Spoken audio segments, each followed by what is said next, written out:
सभी को नमस्कार। आज दक्षता वर्ग का 8वां दिन है और विद्यालय में हैं हरिओम जी भाई साहब जो लाला जगदीश प्रसाद मुजफ्फरनगर से प्रधानाचार्य हैं।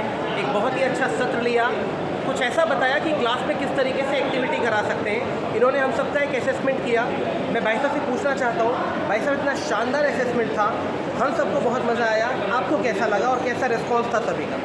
मुझे बहुत अच्छा लगा क्योंकि हमने तैयारी क्या की वो अलग विषय है और आप लोग उसमें पार्टिसिपेट कितना कर पाए वो आपका विषय है। और ये मुझे बहुत बढ़िया लगा कि सभी सदन के जो हमारे आचार्य लोग आए हैं उन्होंने उसको ध्यान से सुना, उसको समझा और अपनी मेमोरी में रखा। और मेमोरी रखने के बाद जब कॉल बैक की बात आई तो उसको उन्होंने हमारे सामने प्रस्तुत किया।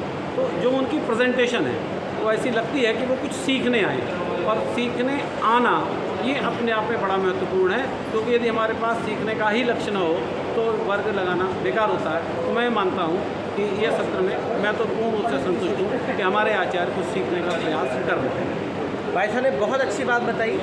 सीखना एक सतत प्रक्रिया है जो हमेशा चलती है और सभी आचार्य इस प्रयास को कर रहे हैं। भाई साहब मैं एक सवाल आपसे और पूछना चाहता हूँ। आपने इतना अच्छा प्रेजेंटेशन दिया और मैंने ये ऑब्ज़र्व किया पर्सनली कि ये एक बहुत ही शानदार एक्टिविटी हो सकती है किसी भी सब्जेक्ट में स्टूडेंट्स को कुछ याद कराने की। तो भाई साहब ये आइडिया कहाँ से आया और हम ऐसा करें तो, क्योंकि जिन स्कूलों के पास पीपीटी का माध्यम है, क्योंकि इसमें बच्चों की क्रिएटिविटी भी आएगी, कम्युनिकेशन भी आएगा, मतलब 21st सेंचुरी की जितनी भी स्किल्स हैं वो सब आ जाएंगी। पीपीटी भी बनाएगा, वो क्वेश्चन पेपर भी सेट कर लेगा, बस हमको चला के सवाल पूछना है। ये तो वास्तव में क्या है कि हम जो पुरानी परंपरा थी, आए भाषण दिया चले गए, पिछले 2-2.5 साल से जब से ये नई शिक्षा नीति आई है तब से इस व्यवस्था में एक प्रकार से परिवर्तन हुआ और हमारे जो अधिकारी होते हैं उनका जो मार्गदर्शन होता है वो हमको प्रेरणा देता है कि हमें काम किस ढंग से करना है। हम लोग इतने वर्ग कर चुके हैं तो उसमें क्लास को एक प्रभावी क्लास कैसे लेने की, क्लास बोर भी ना हो और हमारा विषय उस तक ठीक से पहुंच जाए। तो उसके लिए ज़रूरी है कि तो हमारे पास सौदा होना चाहिए, हमारे पास मटेरियल होना चाहिए, हमारे पास सामग्री होनी चाहिए ताकि वो पर्याप्त हो और उस पर हम अपनी बातचीत रख सकें।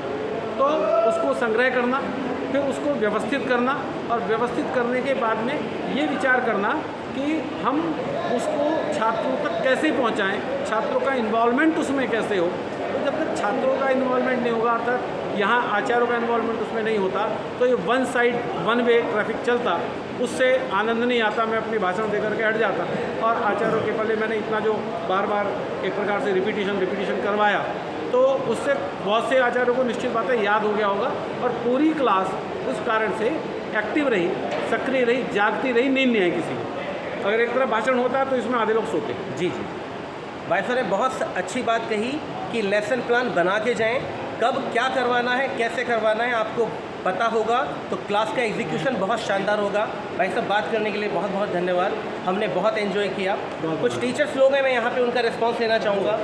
मैं बताना चाहूँगा आपको। भाई साहब आपका नाम बताइए। मेरा नाम सुशील कुमार है, मैं सरस्वती शिशु मंदिर इंटर कॉलेज केशवपुरी मुजफ्फरनगर से हूँ। गुरुजी जो है हमारे विद्यालय में 4 साल रहे हैं और उन्होंने इस तरह से विद्यालय को चलाया है, इस प्रकार से चलाया है कि आज भी बच्चे उनको बहुत याद करते हैं, बच्चे भी याद करते हैं, साथ साथ टीचर्स भी याद करते हैं। हम जब यहाँ पर आए थे तो हमें लग रहा था कि हमारे साथ तो कोई है ही नहीं, हमें लगी अपनापन नहीं महसूस हो रहा था। लेकिन जिस दिन से आए हैं उस दिन से मैं भी स्वस्थ हूँ और अब सभी लोग बहुत अच्छा महसूस कर रहे हैं कि हमारा कोई अपना भी है यहाँ पर। चलिए भाई साहब ने बहुत अच्छा बताया कि एक प्रधानाचार्य के रूप में किस तरीके से सभी आचार्यों को अपना बनाकर रखें, अपनत्व की भावना रखें।